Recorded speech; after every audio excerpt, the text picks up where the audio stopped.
6월 27일 월요일 놀랍도록 정직함. 어떤 목사님이 장로 중 한 명에게 회중 대표 기도를 부탁했습니다. 그런데 그 장로의 대답에 모두들 놀랐습니다. 죄송합니다, 목사님. 오늘 교회 오는 내내 아내와 다투었습니다. 제가 지금 기도할 만한 상태가 아닙니다.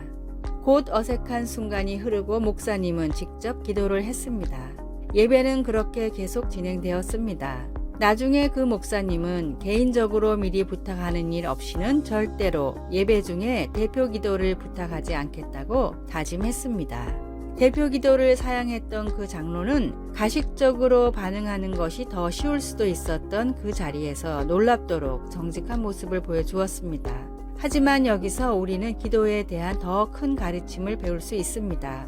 하나님은 사랑의 아버지이십니다. 만일 내가 남편으로서 하나님의 아끼시는 딸인 내 아내를 존중하지 않고 공경하지 않는다면 어찌 하늘에 계신 내 아내의 아버지께서 내 기도를 들어주실까요? 베드로 사도는 이에 대해 흥미로운 관찰을 한 바가 있습니다. 그는 남편들에게 아내들을 그리스도 안에 동등한 상속인으로 존중함으로써 그들의 기도가 막히지 않게 하라고 가르쳤습니다.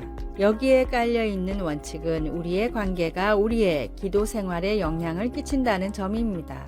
우리가 형제 자매들을 대할 때 주일용 미소와 거칠애뿐인 거룩함을 참신한 정직함으로 바꾼다면 어떤 일이 일어날까요? 하나님께서 우리를 통하여 어떤 일을 이루실까요? 말씀, 남편들아 너희 아내와 동거하고 그를 귀히 여기라. 이는 너희 기도가 막히지 아니하게 하려 함이라.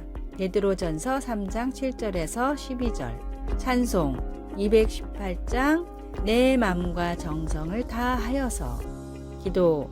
우리가 모든 관계 속에서 사랑과 존중으로 서로를 대하도록 도와주셔서 이 세상이 당신이 만들어내는 차이점들을 깨닫게 하소서. 우리에게 기도하는 법을 가르쳐 주소서. 아멘.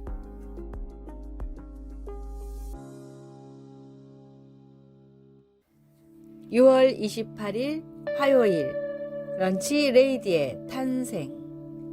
미국의 유명 만화가 자렛 크로자스카가 모교인 초등학교를 찾았습니다. 그런데 몇십 년 전에 급식 아줌마가 아직도 일하는 것을 보고는 자기도 모르게 아직도 여기서 일하고 계시네요 라고 말을 걸었는데 놀랍게도 그 아줌마는 자렛을 기억하고 있었습니다. 그렇게 오랜 시간 아줌마와의 대화가 이어졌습니다. 그리고 그 아줌마가 가족을 위해 이 일을 한다는 것도 이 일에 자부심을 가지고 있다는 것도 알게 되었습니다.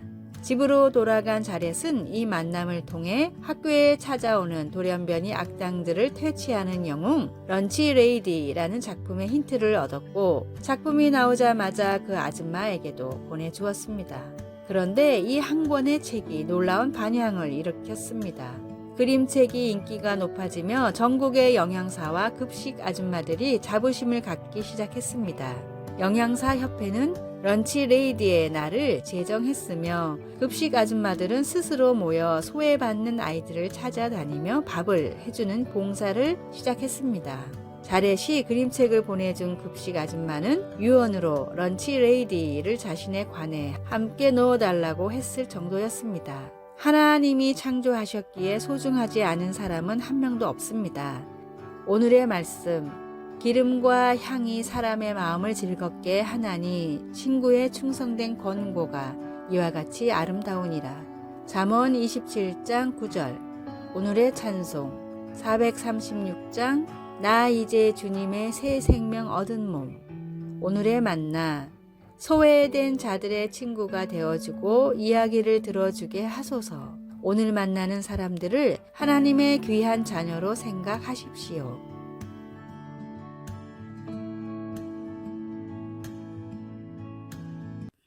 (6월 29일) 수요일 과거를 벗어남. 크리스 베이커는 고통과 노예의 상징인 문신들을 예술 작품으로 바꾸는 문신 예술가입니다. 그의 고객 중 상당수는 과거에 폭력단이었거나 인신매매의 희생자들로 몸에 식별용 이름이나 상징 암호들로 표시가 되어 있었습니다. 크리스는 이것들 외에 새 문신을 그려서 그것들을 아름다운 예술 작품으로 바꿔 놓습니다. 크리스 베이커가 피부 위에 하는 일을 예수님은 영원해 하십니다. 주님은 우리 모습 그대로를 받아들이고 우리를 변화시켜 주십니다. 성경은 누구든지 그리스도 안에 있으면 새로운 피조물이라 이전 것은 지나갔으니 보라 새 것이 되었도다 라고 말씀합니다. 주님을 알기 전에 우리는 어떻게 되든 욕심이 이끄는 대로 살고 우리 삶도 그런 모습을 그대로 보여줍니다. 그러나 우리가 회개하고 그리스도와 함께 걷기 시작하면 예전에 우리를 지배하던 욕정과 유혹은 이전 것이 되어 사라져 버립니다. 모든 것이 하나님께로서 났으며 그가 그리스도로 말미암아 우리를 자기와 화목하게 하시고 그렇지만 새 사람으로서의 삶이 언제나 쉬운 것은 아닙니다. 옛 습관을 끊어버리는 데에는 시간이 많이 걸리기도 합니다. 예전의 삶을 지배하던 생각들과 싸워야 하기도 합니다. 그래도 시간이 좀 지나면 성령님이 우리 안에 역사하셔서 우리에게 내적인 힘을 주시고 주님의 사랑을 이해하게 해 주십니다. 말씀 그런즉 누구든지 그리스도 안에 있으면 새로운 피조물이라. 찬송 214장 나 주의 도움 받고자. 기도 주님의 죽음을 이기시고 부활하심에 감사드립니다. 죄를 이기심으로 우리가 용서받고 주님 안에서 새 삶을 누릴 수 있습니다. 아멘.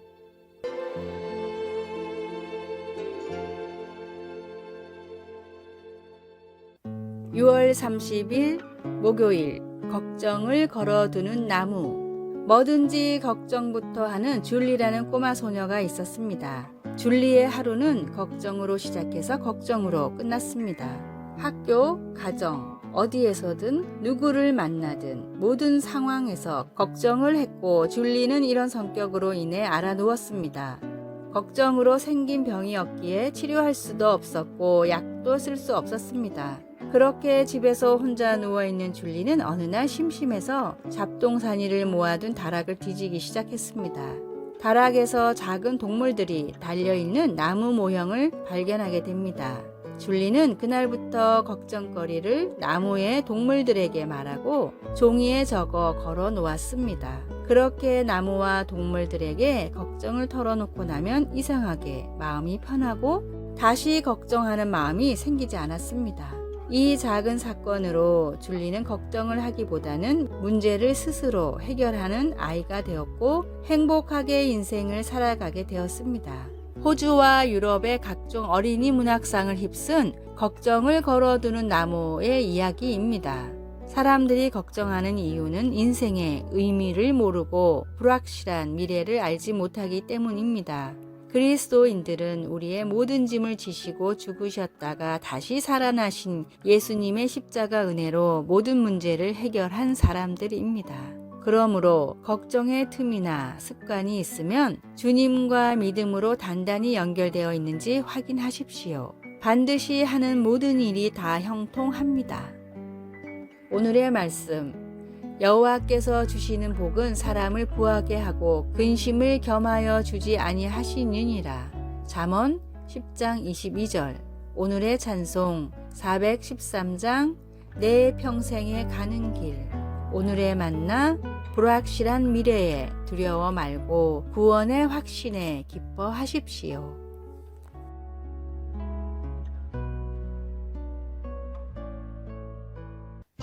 7월 1일 금요일 하나님을 영화롭게 하는 선택. 레오 톨스토이 소설 가정의 행복에서 주인공 세르게이와 마샤는 마샤가 젊고 매력적일 때 만납니다. 세르게이는 나이가 더 많고 여행을 많이 다녀 마샤가 사는 시골 밖의 세상을 잘 알고 있는 사업가입니다. 시간이 흘러 두 사람은 사랑에 빠지고 결혼하게 됩니다. 그들은 시골에 정착하여 살지만 마샤는 주변 환경을 지루하게 느끼기 시작합니다. 마샤를 아끼는 세르게이는 세인트 피터스버그로의 여행을 마련하는데 그곳에서 마샤는 그녀의 아름다움과 매력으로 인해 곧 유명해집니다. 부부가 여행을 마치고 집으로 돌아오려고 할 때 한 왕자가 마샤를 만나고 싶어 그 도시에 찾아옵니다. 세르게이는 억지로 마샤를 끌고 그곳을 떠날 수 있었지만 마샤가 스스로 결정하도록 합니다. 그러자 마샤는 그 도시에 남기로 결정하고 아내의 배신은 세르게이의 마음을 아프게 합니다. 세르게이처럼 하나님은 우리가 주님께 신실하도록 결코 강요하지 않으십니다. 하나님은 우리를 사랑하시기 때문에 우리가 하나님을 바라보거나 등을 돌리거나 스스로 선택하도록 하십니다. 우리가 처음 하나님을 선택하는 것은 우리 죄를 대속하신 그분의 아들 예수 그리스도를 영접할 때입니다. 그 후 우리는 평생을 결정하면서 살아갑니다. 성령님이 인도하시는 대로 하나님을 향한 믿음을 선택하겠습니까? 아니면 세상 유혹을 따라가겠습니까? 다윗의 삶은 완전하지 않았습니다. 그러나 그는 여호와의 도를 지키는 것과 그렇게 함으로써 얻게 된 좋은 결과에 대해 자주 기록했습니다. 우리의 선택이 하나님을 영화롭게 할 때 우리는 다윗이 기술한 신실한 사람에게는 하나님이 그분의 신실하심으로 대해 주시는 복을 경험하게 됩니다. 말씀, 주님께서는 신실한 사람에게는 주님의 신실하심으로 대하시고 시편 18편 20절에서 27절 찬송 366장 어두운 내 눈 밝히사 기도 하나님, 제 선택으로 주님께 영광을 돌릴 수 있도록 도와주소서. 평생 저를 신실하게 사랑해 주셔서 감사합니다. 아멘. 아래의 빨간색 글자 구독을 누르시어 더 많은 전도의 열매를 맺으시기를 기도합니다.